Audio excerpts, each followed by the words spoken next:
psixotrop narsalarni iste'mol qilayotgan bugun yoshlar, ayniqsa eng achinarli joyi, Xudo saqlasin. Oldin yosh kattalarda edi bu narsa. Hozir maktab bolalarigacha kirib keldi. 8-sinflarda uchradi bu narsalar.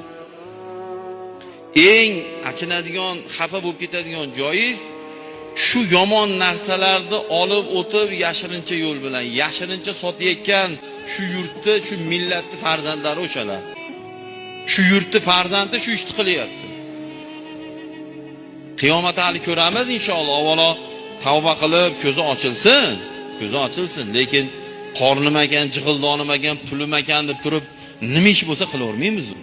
O'sha ifloslarni ushab kelib o'tirmayotganda o'zini baylab turib, "Manu nevaring, manu bolang, manu qizing, dava og'zingni tiqamiz shu tabletkani dinta." Voydod deydi.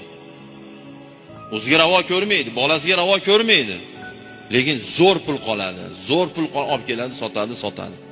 Inson bu dunyoda nima yaxshilikka erishgan bo'lsa, qanaqa bir yaxshi natijaga yetgan bo'lsa, uni aslida rostgo'ylik yotadi, sodiqlik.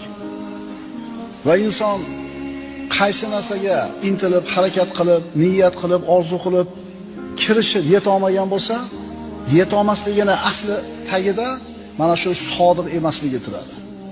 Agar shu so'zni, shu ma'noni yaxshilab o'ylab ko'rsangiz, qarang, hayotda nimaga erishdingiz? Qanaqa bir yaxshi bir natija bor qo'lingizda? Hunar bormi? Ilm bormi? 3-4 chaqa bormi? Jamiyatda bir hurmat, obro' bormi? Ki sizda bor narsa, u sizga yoqadi. Yaxshilab surishtirib qarasangiz, mana shuni orqasida siz sodiq bo'lgansiz. Darsning xulosasi shu. Biron bir yaxshilikka erishmoqchimisiz? Sodiq bo'ling. Rostgo'y bo'ling.